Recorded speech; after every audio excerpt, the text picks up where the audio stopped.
guest today is Lance Larsen. Lance, how are you? Very good. Good to see you. What do you do? So I am an independent consultant. I also run the Madison.net user group, and I've run it for 8 years. That's a great group. So up in Madison, Wisconsin, it's wonderful. We have a great time. We have lovely speakers like yourself that come up and give really cool presentations. And do you ever play with any cool technology? So I love playing with whatever's cutting edge, but you only have so much time to spend on it, so I gotta kind of be picky and choosy. My latest passion is the Microsoft Hololens. I know that. Let me see. This is the guy right here. Yep. So this is one of the very first models that actually came out to developers. I was actually at Build doing the holographic academy when my wife texts me with "You got this package from Microsoft," and it's like. Yeah, and it was April's Fool Day. So one of the guys there said, "Are you sure?" I'm like, "I don't think she'd fool me on this one." It was awesome. So I eagerly wanted to get home to play with this. Yep. It is an amazing piece of technology. What does it do? So you wear it. It's a wearable. Okay. And it is a complete standalone PC. So it is a complete Windows 10 PC all by itself. You don't have to have a phone that hooks to it. You don't have to have a computer that hooks to it. It's not dependent on anything. It's completely untethered. It's very comfortable. They actually just got a design award for the actual design of the HoloLens. Okay. But when you put it on is when you truly believe what it can do. What happens when you put it on? So when you put it on, basically, you're able to do a couple gestures. And one of the first gesture is called a bloom. And the bloom basically brings up your Windows 10. Do a bloom for me. So the bloom is basically you go like this, and you spread your fingers apart. So you have your hands supinated, and you spread your fingers. All right. And this thing, you have to do it in front of the, you do visor where the cameras are. So, and the cool thing about the cameras is it's not just regular cameras. This thing has an entire Kinect essentially built into it. The next generation of Kinect, more powerful and less power consumption. Okay. So you got about 120-degree field of view that you can actually see your hand. All right. Currently, you see you have a limited scope to actually see the holograms in, but they're so fantastic that you forget that it's a limit. Holograms.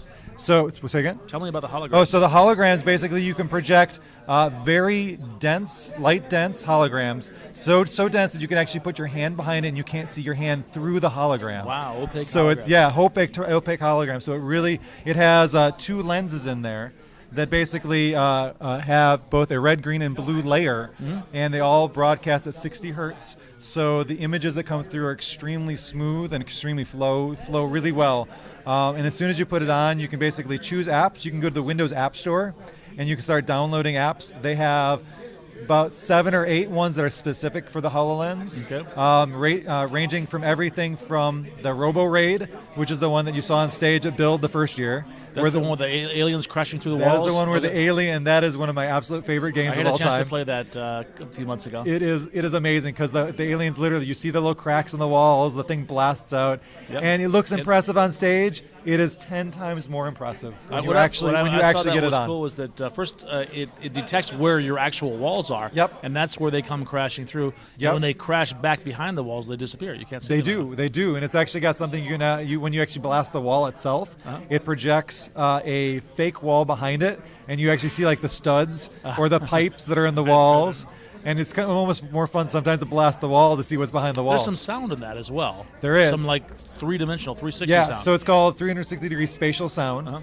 And it allows you to see, allows you to hear where everything basically is in your environment. So your ability to basically hop in there and find an object that you can't necessarily see but you can hear is real easy. It's exactly like real life.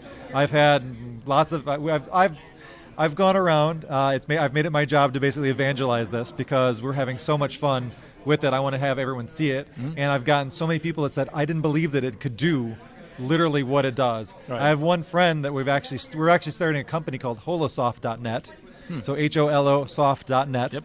And he said it took him 10 minutes. He's like, okay, he went from being skeptical to signing online to buy a development kit. Oh, wow. So, and I had another friend who was waiting. They've released them in waves. So you sign up, you had to give a good reason for you to be, where you are in the line, essentially. Right. I was talking with Alex. What cool things are you going to build with that? What cool things you're going to do with it? I was actually talking with Alex Kipman at Build, and he said they got more applications on the first day than they expected to make devices for the entire year. Oh wow! So there's a backlog. There is a backlog. Yeah. So you got in the first wave. I have very first wave, very exactly, and I was very fortunate to be there. But they have 5 waves of people right now, and they're not expecting to get those until next year. Some of them aren't. So, okay. But it's phenomenal, and I would definitely encourage everyone to sign up. Because the sooner you sign up, the sooner you'll get one. You're not committed to the $3,000, but it's certainly worth it. Once you get in, then it's $3,000. So essentially, you pay for the hardware. You're paying for the hardware for $3,000, and you can order up to 2. I only regret that I ordered 1 when I did it. So you actually saw people reselling them online for like $15,000. It was ridiculous. Wow. I know. So now, when I think of holograms, the first thing that comes to my mind is Oculus Rift, which is a very popular virtual reality hardware software combination. So those aren't holograms. That's the difference between virtual reality and augmented reality. Is the virtual reality is kind of like having a big monitor strapped to your face. Okay. You are detached from your environment, and a lot of people have nausea issues because what your inner ear isn't, when your head moves or something moves on the screen and your body isn't used to that particular movement, it's difficult for a lot of people. It's disorienting.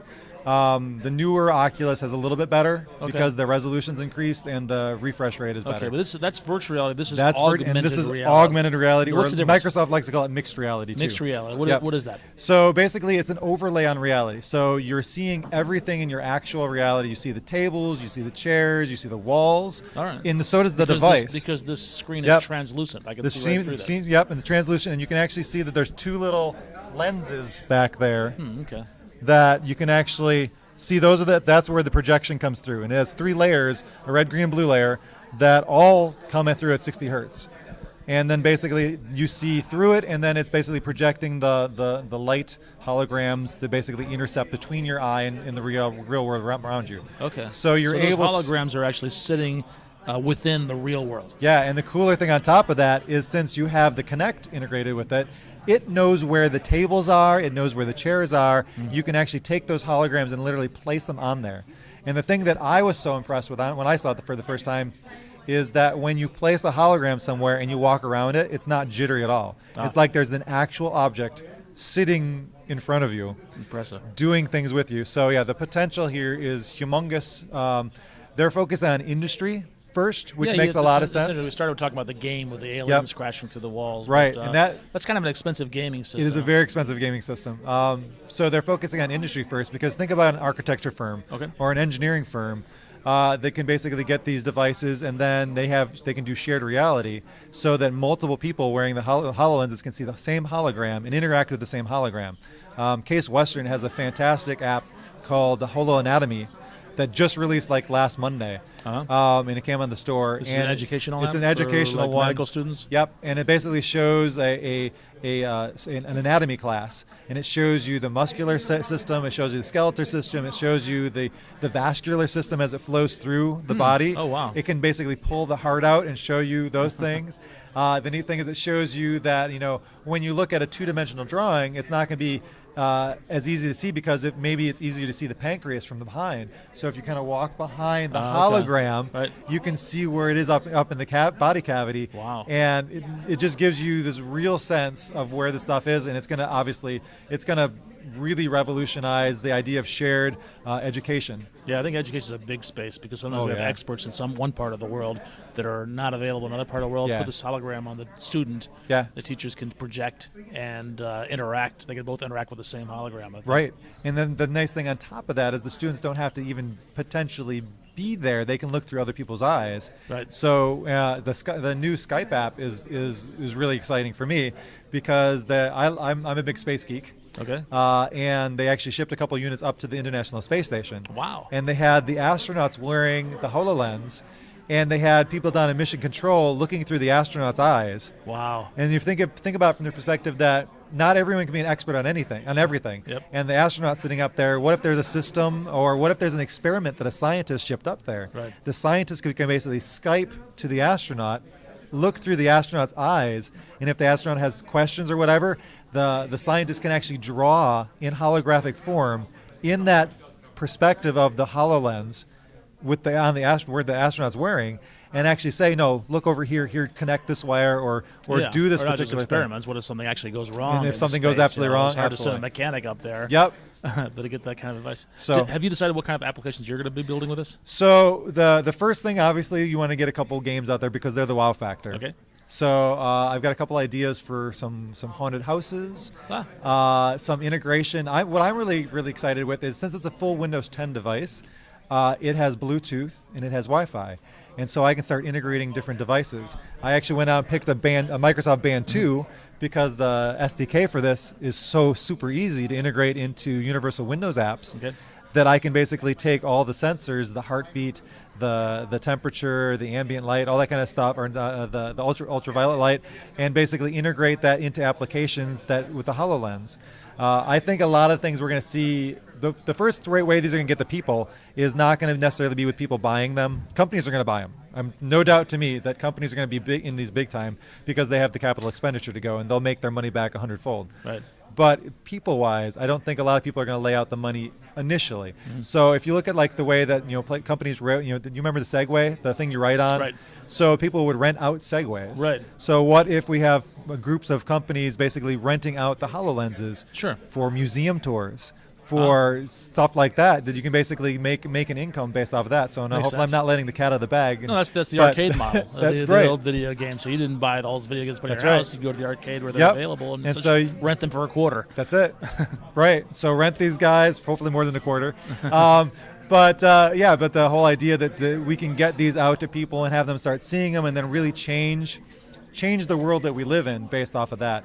One of the things, a quote I was reading that was quite impactful was that if you look at the market for virtual reality headsets, it's basically limited for the most part to the number of gaming consoles that are out there. Okay. Because it still needs to be hooked up to a PC or to a gaming console. Oh, I see. But if you look at the marketplace for augmented reality, it's got the same breadth as mobile devices. Because they're standalone. And because they could basically eventually replace the mobile phones of the world. So the number of devices in the AR space is going to be potentially much larger than the VR space. And you're building your applications as UWP, Universal Windows Platform applications? Yep, UWP applications, and then you can do UWP applications integrating with Unity.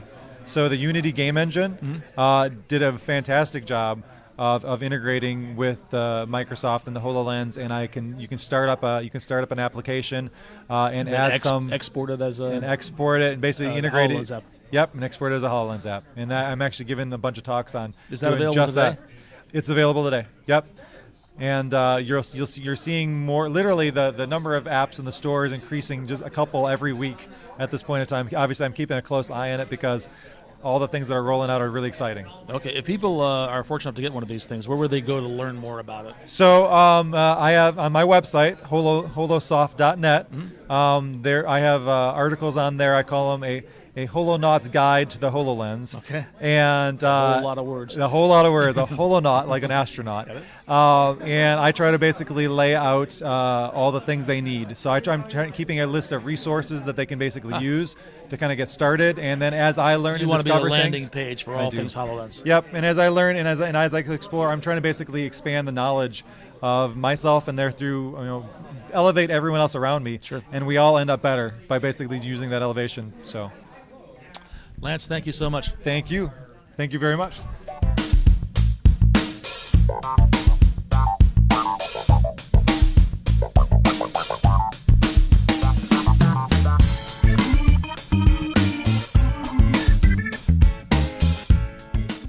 Holosoft.net wants to make the HoloLens your bridge between technology and your friends.